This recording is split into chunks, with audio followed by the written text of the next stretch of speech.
Lisa Carter walked through the massive doors of the Galactic Council building. The structure was huge, made of some kind of crystal that sparkled in the light of 3 different suns. She had never seen anything like it in her 42 years of life.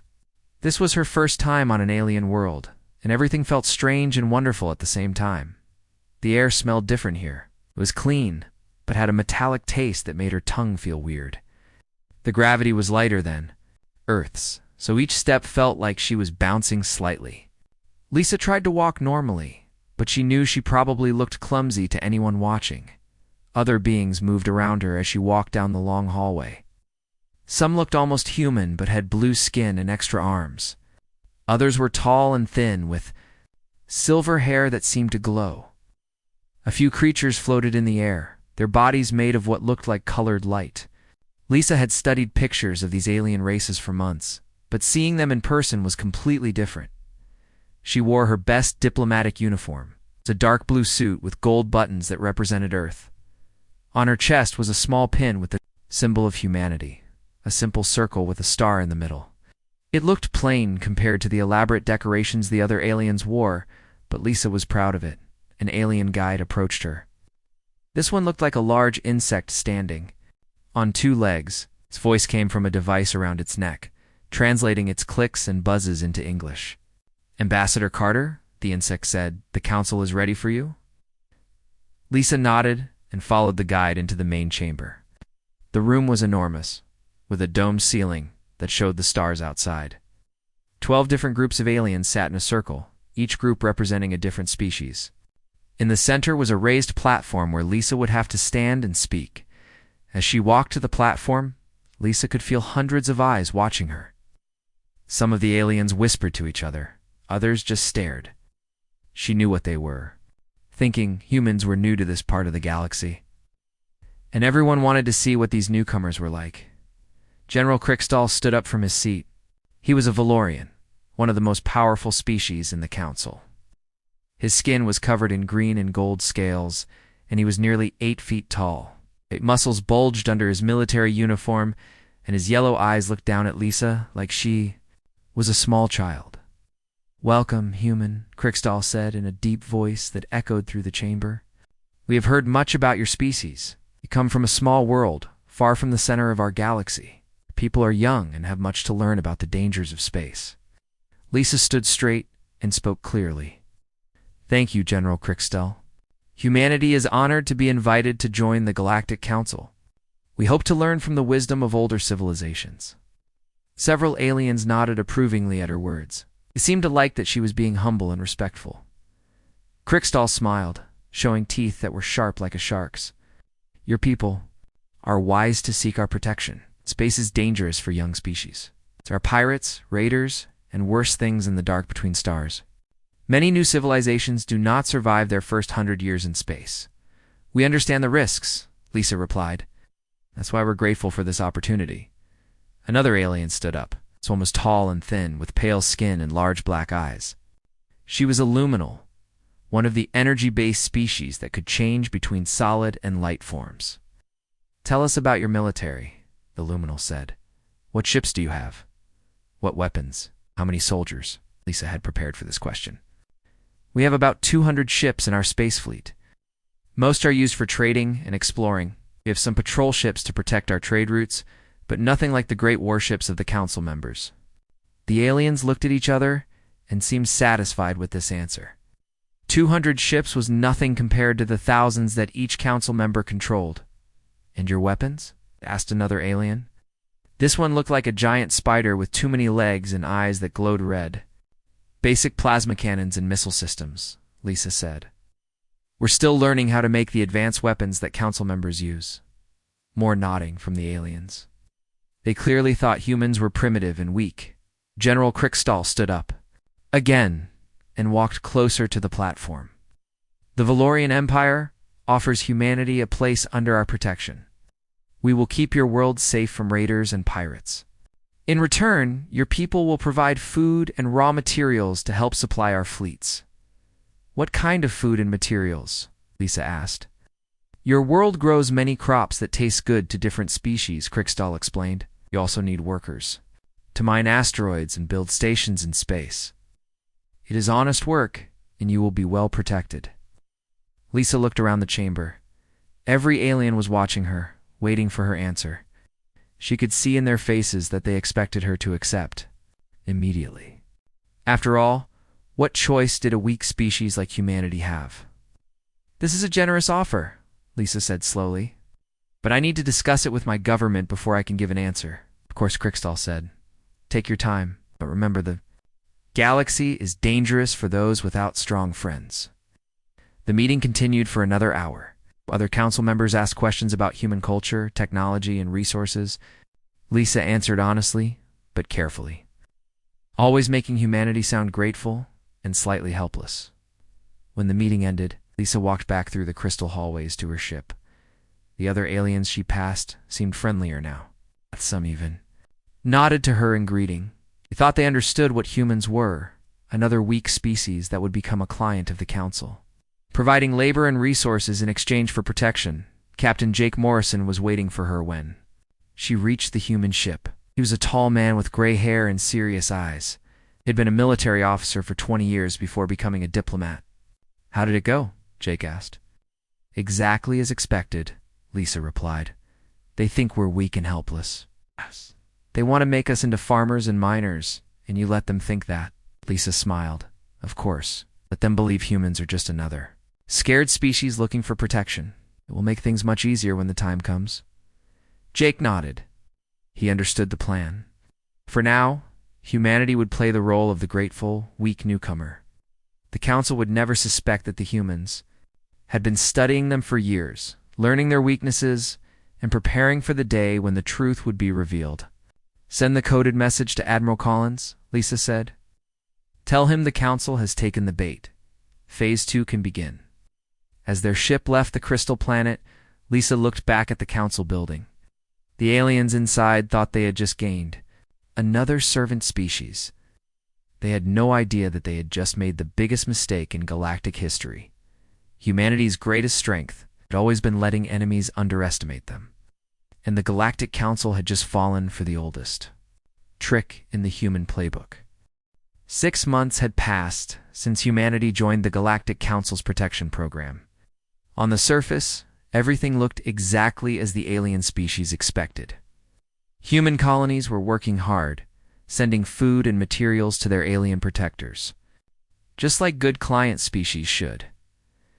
Governor Amy Rodriguez stood in the main control room of New Montana Colony, watching the latest shipment of grain being loaded onto Valorian transport ships. The aliens supervising the loading process looked satisfied as bag after bag of wheat and corn disappeared into their cargo holds. "Another successful harvest," said Commander Vexcall, the Valorian officer in charge of collecting supplies from New Montana. His scales gleamed in the artificial light as he checked numbers on his datapad. "Your people work efficiently. The council is pleased." Amy smiled and nodded. "We're grateful for the council's protection. Our farmers are happy to help feed the galaxy's defenders." What Commander Vexcol didn't know was that every single grain bag contained something extra. Hidden inside the normal food containers were thousands of tiny sensors, each one smaller than a piece of rice. These sensors were so advanced that even detailed alien scans couldn't detect them. Dr. Helen Pierce had designed the sensors herself. She was one of Earth's best scientists, specializing in miniature technology. Helen worked from a secret lab hidden beneath New Montana's grain storage facility. While the aliens thought she was just a food quality inspector, she was actually coordinating humanity's greatest intelligence operation. "How many sensors went out in today's shipment?" Amy asked Helen over their private communication channel. "About 50,000, Helen replied from her underground lab. "They'll spread throughout the Valorian supply chain. Within a week, we'll have detailed maps of every military base, every supply depot, and every defensive position in their territory." The sensors didn't just record locations. They measured energy signatures, counted weapons, tracked troop movements, and even recorded conversations. Each sensor could transmit data back to hidden human receivers scattered throughout council space. Carl Davis was having similar success on asteroid mining station Omega 7, The station floated in space between two gas giant planets, surrounded by rocky asteroids full of valuable metals. Carl supervised 300 human miners who worked around the clock to extract materials for Council construction projects. The Zek species, who looked like giant insects, were in charge of collecting the mined materials. They appreciated human efficiency, but didn't pay close attention to exactly what was being mined or how it was processed. Another load of titanium ready for pickup, Carl reported to the Zek supervisor, clicking his translator device to communicate. In their language, the insect-like alien examined the metal containers with its multiple eyes. Quality appears acceptable. Load containers onto transport ship number 7. What the Zek didn't realize was that Carl's miners had been doing more than just digging up titanium into Dage. Hidden inside each shipment were sophisticated communication devices disguised as mining equipment. These devices were being distributed throughout Zek territory, creating a secret network that allowed humans to monitor alien military communications. Carl had been a military engineer before becoming a mining supervisor. He understood exactly what information would be most valuable to human forces. Every Zek military code, every troop movement order, and every strategic discussion was being recorded and transmitted back to Earth. Meanwhile, Dr. Helen Pierce was making incredible discoveries through the Cultural Exchange Program. The Council had arranged for human scientists to study alien biology and technology, thinking this would help humans better serve their new masters. Helen worked with tissue samples from all 12 Council species. She told her alien colleagues that she was trying to understand their nutritional needs so humans could grow better food for them. This was partly true, but it wasn't the whole truth. Fascinating, Helen said to Dr. Zixmore, a luminal scientist who glowed with soft blue light. Your people's energy-based biology is unlike anything we've seen. What happens if you encounter strong electromagnetic fields? You become unstable, Dr. Zixmore explained, not realizing why Helen was asking. Strong electromagnetic energy disrupts our cohesion. It's very painful and can be dangerous. Helen recorded every detail. She learned that Valorians needed a specific mineral called xeridium to regulate their metabolism. Without it, they would become sick and weak within days. Zek were vulnerable to certain sound frequencies that could disrupt their coordination and communication. Each species had weaknesses that they shared freely, thinking humans were just curious about their new alien friends, far away from Council space. Admiral Peter Collins commanded humanity's real military force. His fleet was hidden in the dark. Matter clouds at the edge of the galaxy, invisible to alien sensors. While the Council thought humans only had 200 simple ships, Collins actually controlled over 3,000 advanced warships. The ships in Collins' fleet looked nothing like the crude vessels the aliens had seen. These were predators designed specifically for war. Each ship type was built to counter the technology and tactics of different Council species. Status report, Collins said to Captain Susan Blake, one of his best ship commanders. All fleets are in position and ready, Susan replied. The intelligence from our people in Council space is incredible. We know more about their military capabilities than they know about each other. Collins nodded as he studied the data flowing in from human agents throughout the galaxy. Every day brought new information about alien weaknesses, defensive positions, and strategic resources. Commander Rick Hayes led the human special forces teams that were secretly positioned throughout Council territory. His soldiers wore civilian clothes and worked normal jobs, but they were actually highly trained warriors preparing for the day when they might be needed. The aliens think we're farmers and miners, Rick reported during a secure communication session. They have no idea that half their manual laborers are actually military personnel gathering intelligence. Captain Mary Foster supervised the technical teams that were reverse engineering alien technology. Every piece of equipment that humans were given to maintain or repair was carefully studied and copied. Human engineers were learning to build weapons and defenses that could match or exceed anything the Council possessed. Dr. Tony Mitchell worked with xenobiology teams that were developing countermeasures for each alien species. They created weapons designed to exploit the biological weaknesses that Helen and her team had discovered. Sonic weapons for the Zek, electromagnetic pulse devices for the Luminals, and chemical compounds that could neutralize Zeradium and Valorian systems. The most impressive part of the operation was how normal everything appeared on the surface. Human colonies continued producing food and materials. Human workers continued mining asteroids and building space stations. Human diplomats continued acting grateful and humble when meeting with council representatives. But beneath this peaceful facade, humanity was conducting the most comprehensive intelligence operation in galactic history. Every human in council space was part of the network, whether they knew it or not. Farmers, miners, technicians, and diplomats were all collecting information and preparing for what might come. Ambassador Lisa Carter continued meeting with council leaders, always playing her role as the grateful representative of a weak species. But her coded reports to Admiral Collins painted a very different picture. The council remains completely unaware of our true capabilities. Lisa transmitted during one of her regular communications. They continue to see us as harmless suppliers. Their arrogance makes them careless with information. As the months passed, humanity's understanding of council military strength, technology, and strategy became more complete than the aliens' understanding of themselves. The trap was set, the intelligence network was in place, and human forces were ready for whatever might come next. The council thought they had gained servants. In reality, they had invited their future conquerors to study them from the inside. The attack came without warning, on a quiet Tuesday morning. Admiral Veltar of the Valorian fleet was drinking his morning meal supplement when alarms started screaming throughout his command ship. Red lights flashed in the bridge as officers ran to their stations. Report, Veltar commanded, his scaled hands gripping the arms of his command chair. Multiple enemy ships dropping out of hyperspace, his sensor officer replied, fear clear in his voice. They're hitting 3 different systems at once. The attackers are Drakmor. Veltar felt his blood run cold. The Drakmor horde was a nightmare that haunted the edge of known space. These reptilian raiders had been building their forces in the dark for decades, and everyone hoped they would stay there.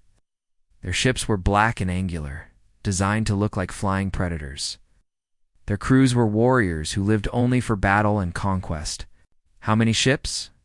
Veltar asked. Over 2,000 in the first wave, came the reply. They're using coordinated strike tactics. This isn't a random raid. This is an invasion. On the planet Kepler 44b, Governor Nick Stahl watched in horror as Drakmor landing ships descended through the atmosphere like falling meteors. The planet's defense grid fired everything it had, but the Drakmor ships had shields that absorbed most of the damage. Within hours, Drakmor ground forces were marching through the capital city. The Drakmor soldiers were terrifying to see. Stood 8 feet tall, with dark scales and glowing red eyes. Their weapons fired beams of energy that could cut through armor like paper. They moved with the confidence of a species that had never known defeat. Send a distress call to the council, Nick Stahl ordered his communications officer. Tell them we need immediate reinforcement, but the council was having problems of its own. The Drakmor had studied their enemies well. Instead of attacking in the predictable way that council forces expected, the raiders hit multiple targets with different tactics designed to confuse and overwhelm their defenders. Against the Valorians, the Drakmor used hit-and-run tactics that prevented the honor-loving warriors from engaging in the direct combat they preferred. Valorian ships would charge forward to fight, only to find empty space as the Drakmor disappeared and struck somewhere else. The Zek faced a different problem. Their military relied on swarm tactics where thousands of small ships worked together like a hive mind. But the Drakmor had weapons that could disrupt Zek communication networks, turning their coordinated swarms into confused mobs of individual ships. The Luminals, who could phase between energy and matter, found their abilities useless against Drakmor bioadaptive armor that could adjust to counter different types of attacks in real time. Within 48 hours, 3 council worlds had fallen. Millions of civilians were trapped under Drakmor occupation. The raiders were efficient in their cruelty, taking prisoners for slave labor and stripping planets of anything valuable. General Krickstall stood in the council's emergency session, his pride wounded by the string of defeats. Around him, representatives from all 12 species argued and pointed fingers at each other. The unity that had kept the Council strong for centuries was cracking under pressure. "We need more ships," demanded the Zek representative, her insect-like mandibles clicking rapidly. "Our current forces are insufficient." "Ships won't help if we can't coordinate properly," replied the luminal delegate, his energy form flickering with stress. "The Drakmor are using our own tactics against us." Kriksdal slammed his fist on the table, causing several smaller species representatives to jump in fear. "Enough arguing. We need soldiers, and we need them now." He activated the communication system that connected to all client species throughout Council space. His image appeared on screens in dozens of systems where weaker races lived under Council protection. "All client species will immediately provide military vessels and crews for service in Council defense forces," Kriksdal announced. "Any species that refuses will lose protection status permanently. You have 24 hours to comply." It was a desperate move that revealed just how badly the war was going. Client species had never been asked to fight before. They were supposed to provide resources and labor while the Council handled military matters. On New Montana Colony, Governor Amy Rodriguez received the message along with everyone else. She looked around at the humans who had gathered to watch Kriksdal's announcement. Many of them were pretending to be scared, but Amy could see the cold calculation in their eyes. "What do we do?" asked one of the colonists, playing his role perfectly. "Follow our agreement," Amy replied, loud enough for the Valorian observers to hear. "Prepare our ships for military service." Similar scenes played out on human colonies throughout Council space. On mining station Omega-7, Carl Davis began organizing human workers into military units. On research stations, human scientists started packing equipment for deployment. Ambassador Lisa Carter requested an emergency meeting with the full Council. She arrived at the Crystal Building on Zenith Prime, looking worried and uncertain, exactly as the aliens expected a representative of a weak species to look. The Council chamber was tense when she entered. Several members were absent, commanding fleets in desperate battles against the Drakmor. Those who remained looked tired and frustrated. Ambassador Carter, General Kriksdal, said without his usual politeness. "Your people must contribute to the war effort immediately. We need every ship you have." Lisa stood at the center platform, looking small and vulnerable, surrounded by the powerful alien representatives.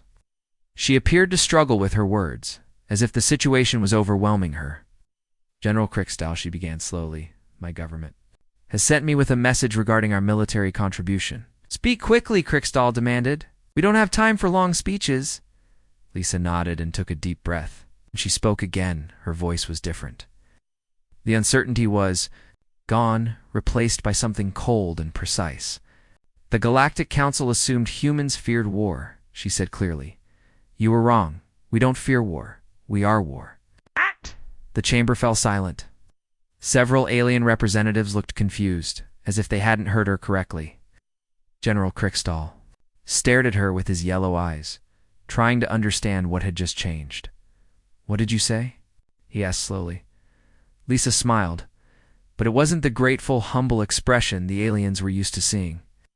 This smile was sharp and dangerous, like a predator showing its teeth. "You heard me correctly," she replied. "Humanity accepts your request for military assistance, but not as your servants, as your replacement." Before anyone could respond, every communication device in the chamber activated at once. Screens throughout the room showed the same image, hundreds of human warships dropping out of hyperspace. "Above Drakmor-occupied worlds, what you're seeing is the human military," Lisa explained calmly. "The real human military, not the farmers and miners you thought you knew, but the species that spent 3 centuries perfecting the art of war." The ships on the screens were unlike anything the Council had seen from humanity before. They were sleek and deadly, moving with precision that spoke of advanced technology and superior tactics. "Impossible," whispered the Zek representative. "Your species only has 200 simple vessels." "That's what we wanted you to believe," Lisa replied. "In reality, we have been studying you for months while you thought we were serving you. We know your weaknesses, your strategies, and your fears. The Drakmor are about to learn what happens when they face a species that views war as science, rather than art." On the screens, human ships began engaging Drakmor forces above the occupied world of Kepler 44 to B. Ow. The aliens in the council chamber watched in stunned silence as their supposedly weak client species demonstrated military capabilities that exceeded anything they had imagined possible. The war had just taken a turn that nobody saw coming. Admiral Peter Collins stood on the bridge of his flagship, the UHS Valkyrie, as it dropped out of hyperspace above the burning world of Kepler-4 for to be. Below them, Drakmor ships swarmed around the planet like angry insects, their black holes gleaming in the light of the system's orange sun. "Target analysis complete," reported his tactical officer, Lieutenant Nancy Webb. 17 Drakmor warships in orbit, with more landing craft on the surface. Their flagship is the large vessel at the center of their formation. Collins nodded. Calmly, he'd been preparing for this moment for 6 months, studying Drakmor tactics and technology through the intelligence network his people had built throughout Council space. The Drakmor were dangerous opponents, but they had one critical weakness, they believed. Their own reputation made them unbeatable. "Signal the fleet," Collins ordered. "Begin Operation Checkmate." Across 17 different star systems, human ships appeared simultaneously. The vessels that materialized were nothing like the simple agricultural ships the Council had observed. These were predators built for one purpose: winning wars. Against superior enemies, Captain Susan Blake commanded the UHS Thunderbolt as it engaged 3 Drakmor cruisers near the planet's moon. Her ship's hull was covered in adaptive armor that could change its properties in seconds, shifting from absorbing energy weapons to deflecting projectiles to phasing through particle beams. "Incoming plasma torpedoes," her weapons officer announced. "Armor to absorption mode," Susan replied calmly. "Return fire with quantum disruptors." The Drakmor weapons hit her ship and simply disappeared, their energy absorbed and stored in the ship's power systems. Susan's return fire struck the lead Drakmor vessel and tore through its bioadaptive armor. It's like it was made of paper. The Drakmor captain couldn't understand what was happening. The ship's armor was designed to adapt to any weapon type, but the human weapons seemed to change their properties faster than his defenses could adjust. "Commander." Rick Hayes led the first boarding action against a Drakmor vessel. His Marines moved through the enemy ship's corridors with precision that came from centuries of human warfare. Unlike other species who fought with honor or instinct, humans fought with cold calculation. "Plasma grenades in the next corridor," Sergeant Kelly Murphy reported through her helmet communicator. "Acknowledged," Rick replied. "Thompson, Phillips, take the left passage. Davis, Rodriguez, go right." Standard encirclement pattern. The human Marines didn't charge forward like Valorian warriors or swarm like Zek soldiers. They moved systematically, using coordinated tactics that turned the Drakmor's own ship layout against them. Within 30 minutes, enemy vessel was under human control. Dr. Tony Mitchell worked from his mobile laboratory aboard the command ship, analyzing captured Drakmor technology in real time. His team had spent months preparing countermeasures. Based on biological samples obtained through the Council's Cultural Exchange Program, their bioarmor uses a protein chain that responds to energy frequencies. Tony explained to Collins over the communication system. "If we modulate our weapons to cycle through multiple frequencies rapidly, their adaptation systems can't keep up." "How rapidly?" Collins asked. "Every 0.3 seconds. I'm uploading the new targeting protocols to all ships now." Within minutes, human weapons throughout the fleet began using the new frequency cycling system. Drakmor ships that had been adapting. 2 human attacks suddenly found their defenses useless. Their bioarmor couldn't adapt fast, enough to counter weapons that changed their properties 3 times per second. The Drakmor flagship, a massive vessel called the Deathbringer, was commanded by War Chief Graktor, a veteran of hundreds of battles. He had never seen tactics like the humans were using. His forces were being systematically destroyed by an enemy that seemed to know exactly how to counter every Drakmor advantage. Like, how are they doing this? Graktor demanded of his tactical officer, unknown, war chief. "Their ships appear to have been designed specifically to counter our technology. It's as if they studied us for years before this battle." Graktor's reptilian features twisted with rage. "Impossible. No species could have prepared for us without our knowledge." But that was exactly what humanity had done. Every Drakmor ship, design, every weapon system. Every tactical doctrine had been analyzed and countered months before the first shot was fired. Captain Mary Foster commanded the UHS Predator as it engaged the Drakmor flagship. Her ship was smaller than the enemy vessel, but it had been designed by engineers who understood that size meant nothing if you knew where to hit. Targeting their bioarmor production centers, Mary announced to her crew, "If we can disable their self-repair systems, the rest of their defenses will fail." Her weapons struck the Drakmor flagship with surgical precision. Instead of trying to destroy the massive ship with brute force, human weapons targeted specific systems that would cause cascading failures throughout the vessel. The Deathbringer's bioarmor began failing in sections as its production centers went offline.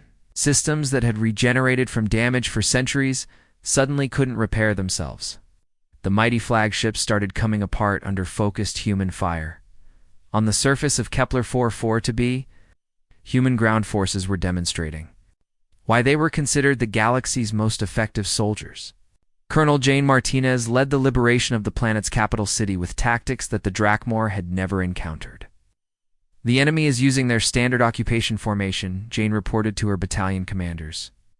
"They're expecting us to attack their strong points directly. Instead, we're going to cut off their supply lines and force them to come to us." Human soldiers didn't fight like other species. They used combined arms tactics, psychological warfare, and strategic thinking that turned every battle into a chess game.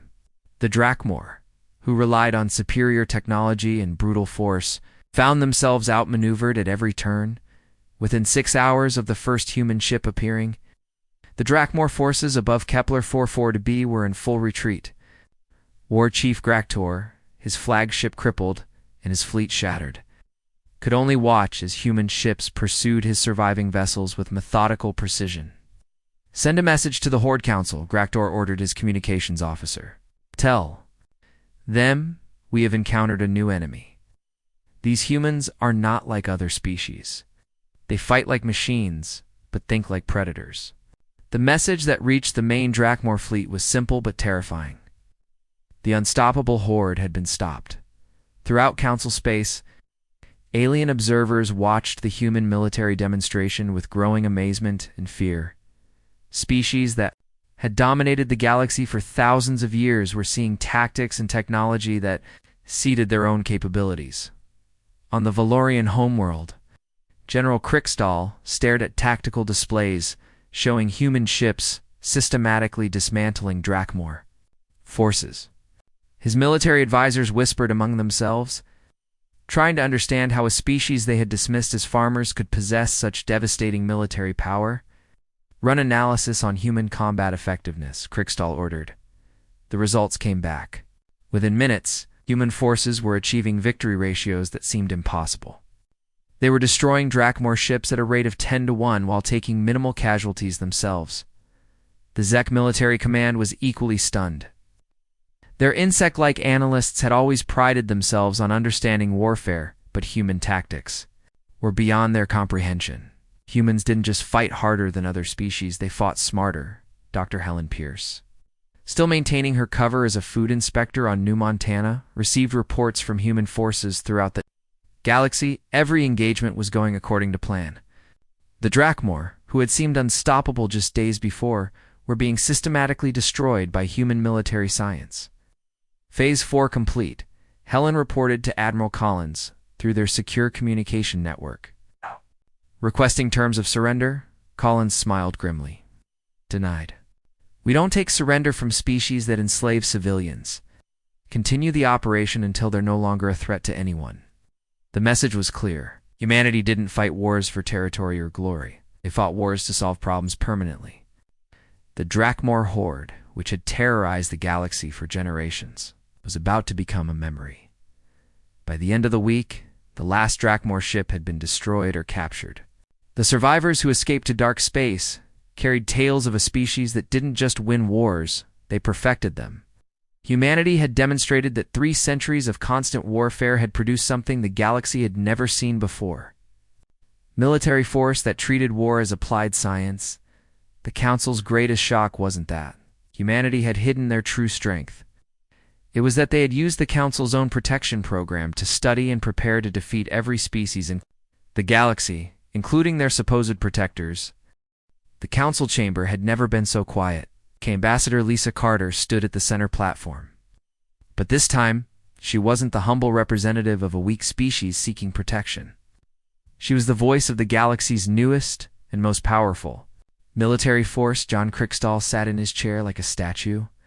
His proud warrior posture was gone, replaced by the slumped shoulders of someone whose entire worldview had been shattered.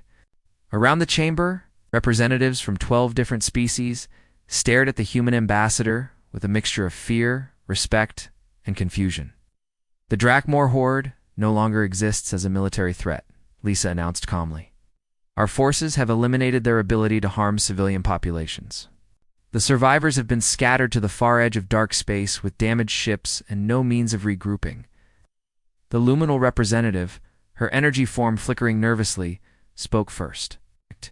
How is this possible? Drakmor had technology that adapted to any weapon.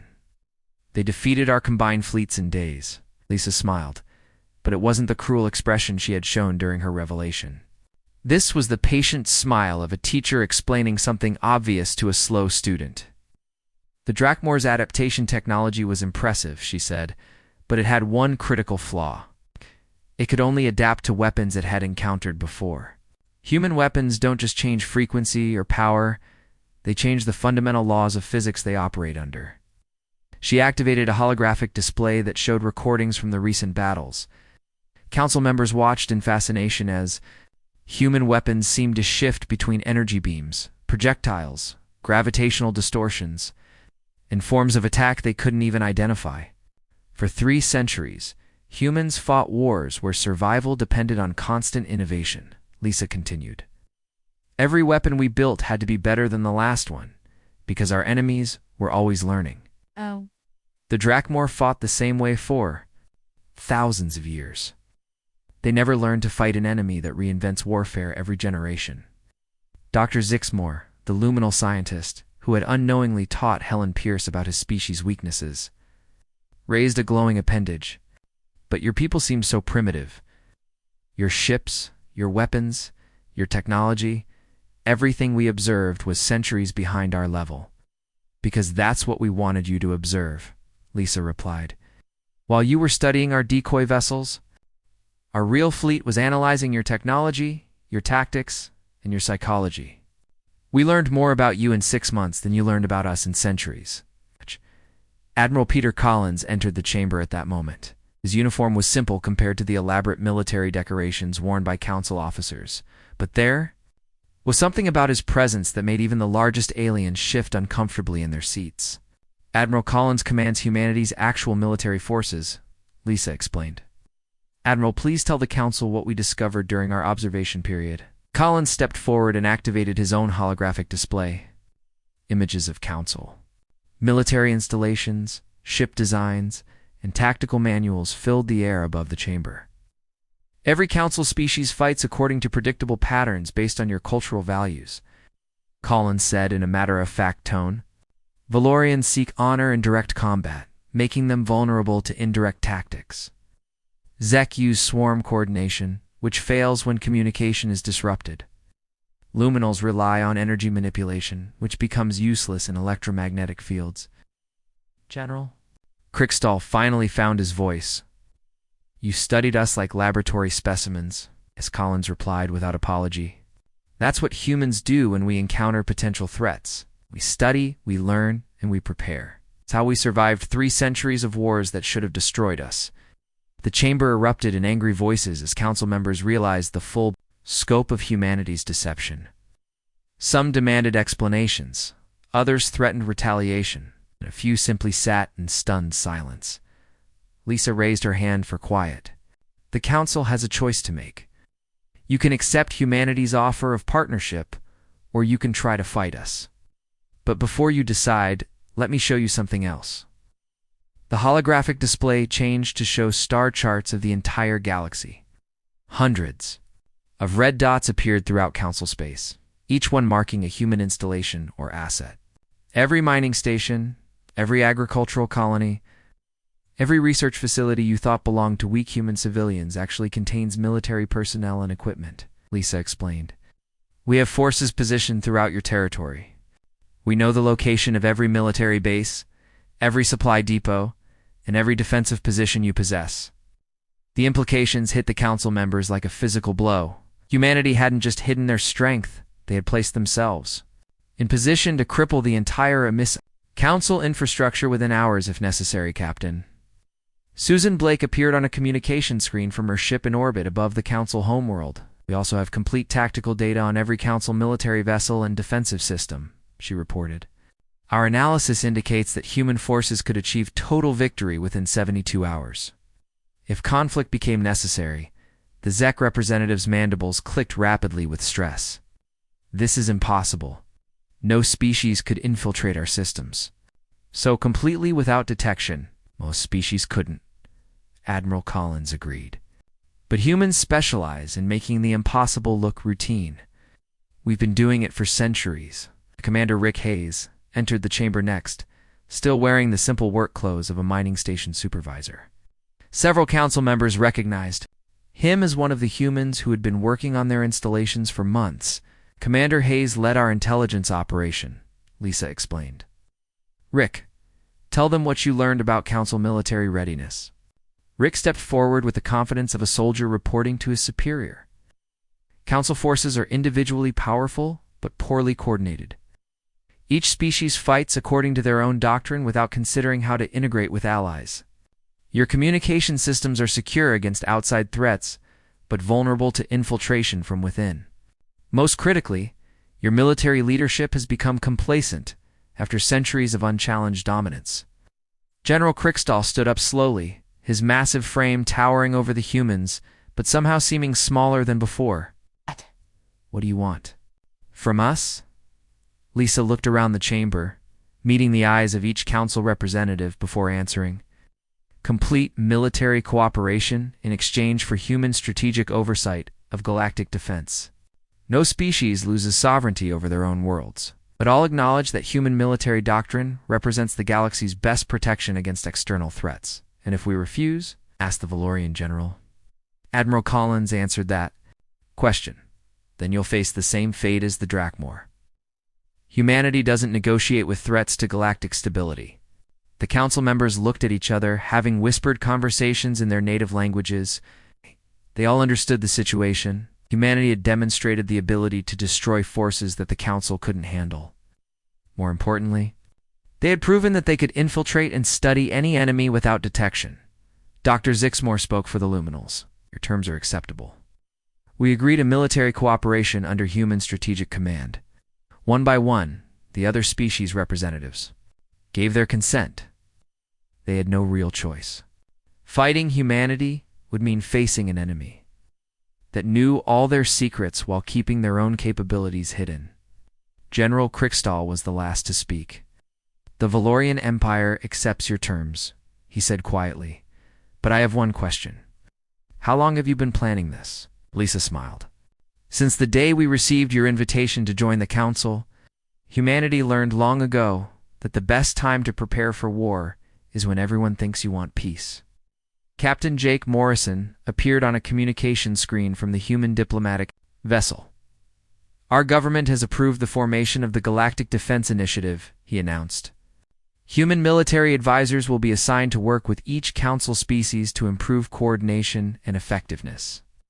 Over the following months, the galaxy experienced the most rapid military advancement in its history. Human officers taught council forces tactics that emphasize cooperation over individual glory. Human engineers helped redesign alien weapons to be more versatile and adaptive. Human strategists developed defense plans that accounted for threats the council had never considered. Commander Rick Hayes established joint training programs, where human soldiers taught aliens the difference between fighting for honor and fighting for survival. The results were immediate and dramatic as council military effectiveness increased exponentially. 6 months later, when mysterious probe ships appeared at the edge of galactic space, they encountered something unexpected. Instead of the divided, predictable council forces they expected to find, The probes faced a unified military command trained by the species that had perfected warfare through necessity. The probe ships returned to their distant masters with a message. It changed everything. The galaxy was no longer defenseless, and humanity had taught it how to fight back. General Krickstall, now serving as liaison to the human military command, often reflected on how completely the Council had misunderstood their new members. They had thought they were gaining servants, but instead they had invited their future teachers to learn everything about them.